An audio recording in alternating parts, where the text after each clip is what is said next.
சினிமாவோட வரலாற்றை எத்தனையோ லெஜெண்டரி டைரக்டர்ஸ் மாற்றிருக்காங்க. அதுலேயும் குறிப்பாக ஒருத்தரை சொல்லலாம், ஜேம்ஸ் கேமரூனை சொல்லலாம். என்னதான் இவ்வளோ பெரிய லெஜெண்டரி டைரக்டராக இருந்தாலும் ஜேம்ஸ் கேமரூன் என்னமோ ஆரம்ப கட்டத்தில் ஒரு டாக்ஸி டிரைவராக தான் இருந்தார். ஒரு டாக்ஸி டிரைவராக இருந்துக்கிட்டு ஒரு ஹாலிவுட் சினிமாவே மாற்றி அமைச்ச ஜேம்ஸ் கேமரூன் ஹிஸ்ட்ரியை பற்றி தான் இந்த வீடியோவில் நம்ம பார்க்க போகிறோம். This is Kishore and welcome to the பிரியோ சினிமாஸ்.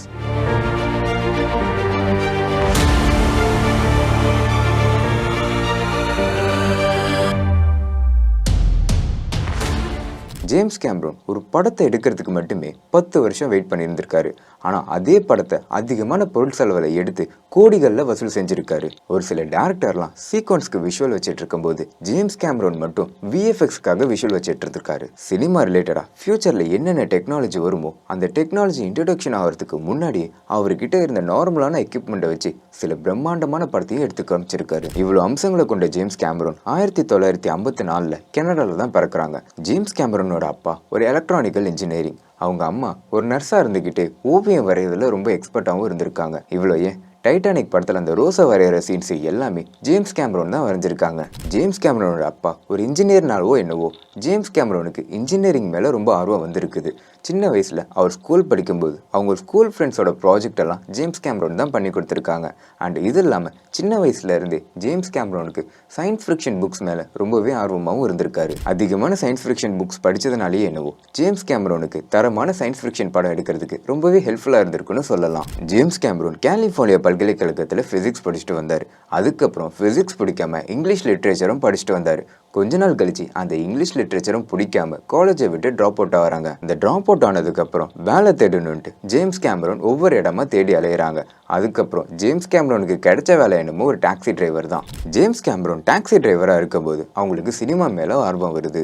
அந்த ஆர்வம் எப்படி வருதுன்னா, ஜேம்ஸ் கேமரூன் ஒரு நாள் ஸ்டார் வார்ஸ்னு ஒரு படம் பார்க்குறாங்க. அந்த ஸ்டார் வார்ஸ் படம் பார்த்ததுக்கப்புறம் நாமளும் இந்த மாதிரி ஏன் நம்ம ஒரு சயின்ஸ் ஃபிக்ஷன் படம் எடுக்கக்கூடாதுன்ட்டு அப்பயே ஜேம்ஸ் கேமரூனுக்கு தோணிருக்கு. ஒரு டாக்ஸி டிரைவராக இருந்த ஜேம்ஸ் கேமரூன் நம்ம சினிமாவில் ஏதாவது சாதிக்கணும்ட்டு 1978 செங்கோனிஸ்னு ஒரு ஷார்ட் ஃபிலிம் எடுக்கிறாங்க. இந்த ஷார்ட் ஃபிலிமுமே முழுக்க ஒரு சயின்ஸ் ஃபிக்ஷன் ஜானரில் தான் இருந்திருக்கு. தன்னோட ஃபர்ஸ்ட் படத்தையே ஒரு சயின்ஸ் ஃபிக்ஷன் ஜானரில் எடுத்து அதை ரொம்பவே பிரபலப்படுத்திருக்காங்க.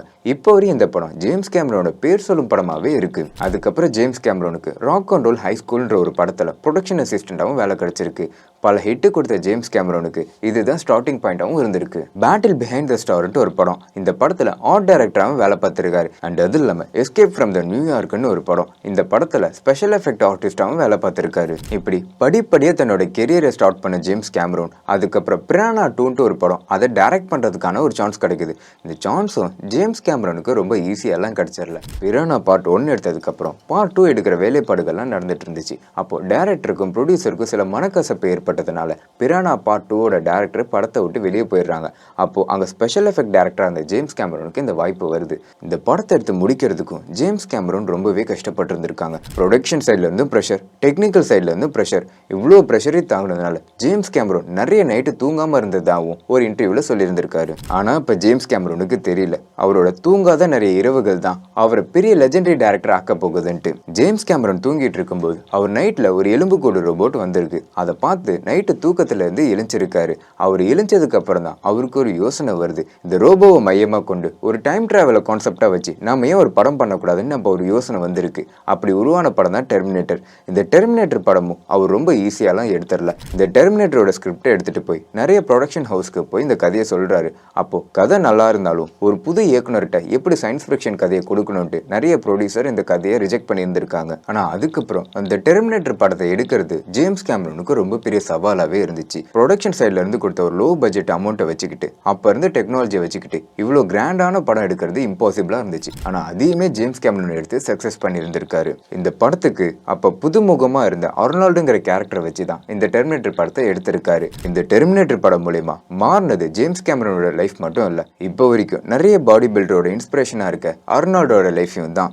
ஒரு கட்டத்துக்கு மேல ஜேம்ஸ் கேமரூனுக்கு சயின்ஸ் ஃபிக்ஷன் படம் தான் எடுக்க முடியும், இவரால் வேற ஜானர்ல இருந்தெல்லாம் படம் எடுக்க முடியும்னு சொல்லிட்டு இருக்கும்போது அப்பதான் ட்ரூ லைஃப்னு ஒரு படம் எடுக்கிறாரு. இந்த படத்தையும் அர்னால்டை வச்சு எடுக்கிறாரு. ஒரு ஜெய்ஜாண்டிக்கான பாடியா இருக்கிற அர்னால்டை வச்சுக்கிட்டு ஆக்ஷன் படம் தான் எடுக்க முடியும்னு சொல்லிட்டு இருக்கும்போது அவரை வச்சு ஒரு காமெடி படமும் எடுத்து அந்த படத்தையும் சக்சஸ் பண்ணியிருந்திருக்காங்க. ஜேம்ஸ் கேமரூன் சொந்தமாக ஒரு ப்ரொடக்ஷன் கம்பெனி ஆரம்பிக்கிறாங்க. அந்த ப்ரொடக்ஷன் கம்பெனில வந்து வந்த ஃபர்ஸ்ட் படம் தான் டெர்மினேட்டர் 2. இந்த டெர்மினேட்டர் 2வும் யாருமே பார்க்காத அளவுக்கு மிகப்பெரிய வசூல் சாதனை செஞ்ச ஒரு படமாவே இருக்கு. இதுக்கப்புறம் ஜேம்ஸ் கேமரனோட ட்ரீம் ப்ராஜெக்டான அவதார் படத்தோட கதையை 1990 எடுத்து முடிச்சிருக்காங்க. என்னதான் இருந்தாலும் இது படத்தோட ஸ்கிரிப்டா ரெடி ஆனாலும் இதுக்கான டெக்னாலஜி இன்னும் வரலன்ட்டு கிட்டத்தட்ட 12 வருஷம் வெயிட் பண்ணியிருந்திருக்காங்க. அந்த 12 வருஷ சமயத்துல தான் டைட்டானிக்னு ஒரு படம் எடுக்கிறாங்க. இந்த படம் அப்பயுமே $2 பில்லியன் அமெரிக்கன் டாலர் அளவுக்கு வசூல் செஞ்சிருக்கு. டைட்டானிக் படம் எடுத்து முடிச்சதுக்கு அப்புறம் ரொம்ப வருஷம் கழிச்சு வந்த படம் தான் அவதார். இந்த படத்துக்கு முழுக்க முழுக்க விஷுவலுக்கும் கிராஃபிக்ஸ்க்கும் மட்டுமே இம்பார்ட்டன்ட் கொடுத்து எடுத்திருக்காங்க. ஜேம்ஸ் கேமரன் டைரக்டரா மட்டும் இல்லாம அவர் படத்துக்கு ஏதாவது ஒரு டெக்னாலஜி தேவைன்னா அந்த டெக்னாலஜி வர வரையும் அவர் வெயிட் பண்ணுவார். அப்படி அவர் வெயிட் பண்ணி அந்த டெக்னாலஜி வரலனா அந்த டெக்னாலஜி அவரே சொந்தமா தயாரிக்கக்கூடிய தன்மையும் அவருக்கு இருக்கு. அப்படிதான் அவதாருக்கு அவர் எதிர்பார்த்த டெக்னாலஜி இன்னும் வரலன்ட்டு அந்த டெக்னாலஜி அவரே உருவாக்கி இருக்காரு. அப்படி வந்ததுதான் 3D fusion camera system. James Cameron cinema டைரக்டரா மட்டும் இல்லாம நேஷனல் ஜியோகிராஃபி, டிஸ்கவரி மாதிரியான சேனலுக்கு சப்மரீன் மூலமா கடலுக்கு அடியிலையும் போய் சில டாக்குமெண்ட்ரி எடுத்து கொடுத்திருக்காங்க. ஒரு சாதாரண டாக்ஸி டிரைவரா இருந்த ஜேம்ஸ் கேமரன் மொத்த ஹாலிவுட் சினிமாவே திரும்பி பார்க்க வச்சிருக்காரு. அப்படி இருக்கும்போது ஜேம்ஸ் கேமரனோட லைஃப் ஹிஸ்டரி ஒவ்வொரு மனுஷனுக்கும் ஒரு இன்ஸ்பிரேஷன் ஸ்டோரியா தான் இருக்கு. இந்த இன்ஸ்பிரேஷன் ஸ்டோரியை பத்தி நீங்க என்ன நினைக்கிறீங்க கமெண்ட் பண்ணுங்க. அண்ட் டெய்லி இதே மாதிரி இன்ஃபர்மேஷன் வீடியோஸ் பார்க்கணும்னா பிரியோ சினிமாஸை மறக்காம சப்ஸ்கிரைப் பண்ணி வச்சுக்கோங்க. And sign out from Kishore.